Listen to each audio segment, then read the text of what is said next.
Welcome back to my YouTube channel, and today we're continuing this amazing story of Huck, the lovable giant, faster than Captain America and Black Panther, stronger than them too, and just as kind as Superman. Please, if you're confused or lost in any way, just check out the previous video. Now, let's get into it because we have a backstory to tell about a woman who could read minds. She was young with red hair and she was Russian. And you know Russians always do things to perfection because they wanted to test the limit of her abilities. So, in a submarine about 100 feet under the ice, she was reading a card held by one of the soldiers, and her boss was proud. Looking at her, he said, "Good job." And she smiled back. But the thing is, a prison with a window is still a prison. She was still being held. Years later, we see the same woman was actually a piano teacher, and she was watching on the news a report about a young man with great abilities, and she was shocked. But she had a class to teach, so she bent down to a student, whispering in his ear, "Sleep."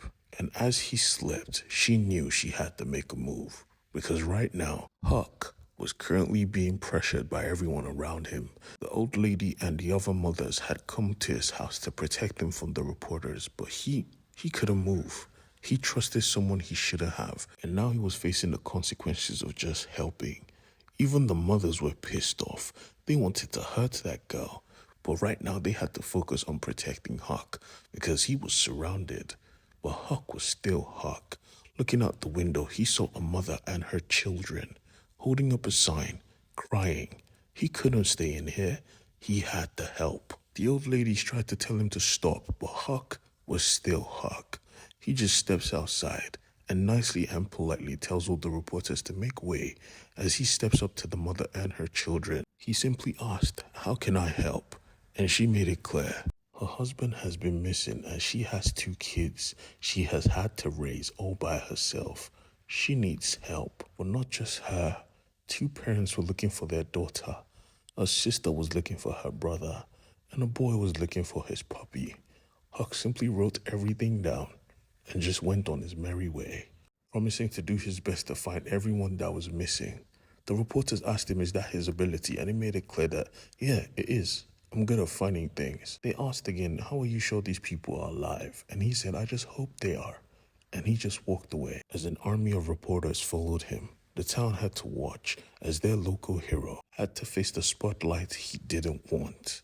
And the person that brought this on him started to regret what she had done. But Huck wasted no time. He was on the move, running past cars on the highway. He crossed cities, leaped over buildings. He was basically Spider-Man. And the news reporters were following him in helicopters and cars. Watching all of this was the husband that was missing. Apparently, this prick had a separate family, and as soon as he saw Huck coming, he told everyone to pack their stuff.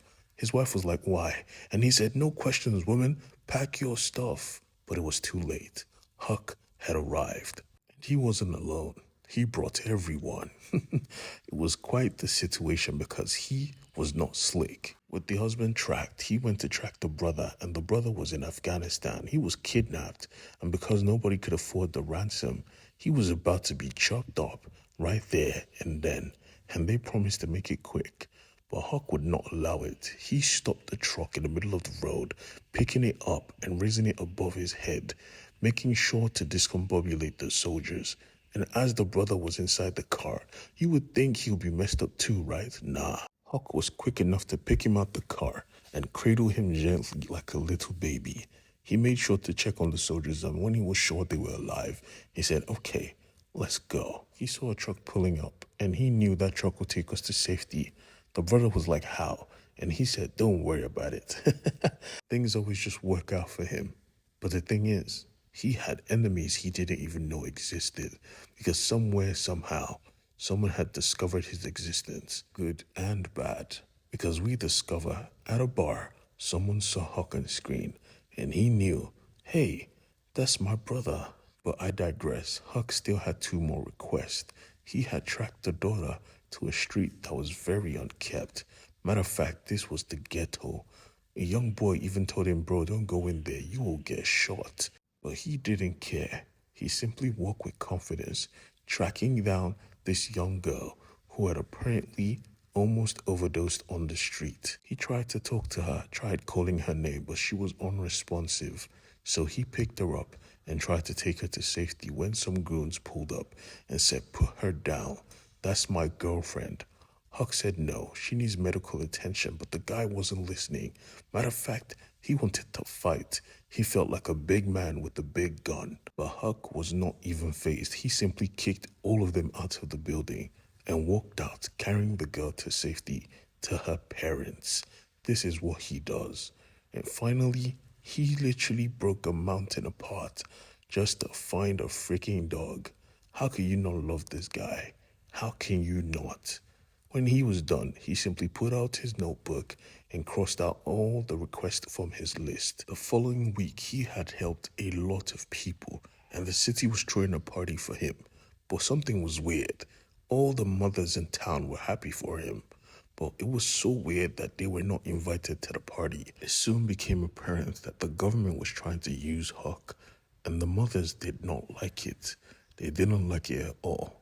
They even tried to change him, giving him a suit he did not want. He tried to complain, but the secretary didn't care. She just said, "Put it on." He saw some cats outside and wanted to feed them, but she didn't listen. She just left. This is when we discovered the true intention of the governor. He was using Huck to get reelected because Huck was quiet. They thought he was a special needs person. When he came down with the suits, they all laughed. That was ridiculous. Surrounded by people that all just wanted something from him. A bunch of people were truly thankful for the help he gave them. Others wanted him to star in a reality show. Others wanted him to be a weapon for the government. And others just wanted his seed. But worst of all, the governor used him as a prop. He didn't want this, but they didn't care. And because he's a nice guy, he didn't say no. He just kept being used. Back in his room, though, he knew this was not his purpose. He was even shedding tears. And finally, he decided, "I will do what I want," deciding to spend the governor's card on food for the cats. When he finished feeding the cats, he saw some homeless people and said, "Hey, have you eaten? Here, take my room card. Go to my room, have fun in there, order whatever you want." They said, "Is it okay?" He said, "Of course it's okay. Have fun." And he simply left. He ran as fast as he could back home. He was having fun. This was what it meant to be alive. He was hopping buses, jumping over people's buildings. He was saying hello to young kids staring at the star. He was a real hero. And when he was tired, he saw a train and he landed on it to take a little rest, admiring the pen he took from the hotel. When someone called his name, looking behind him, he saw a big man with blue eyes. He simply asked, "Who are you?" And the man said, "Oh, I was trying to follow you, but you're fast." "Lucky I'm fast too. Hi, I'm your brother Tom. And do you want to go see Mother?" And that is how we stop today's video. Thank you for watching. I appreciate it. Have a nice day.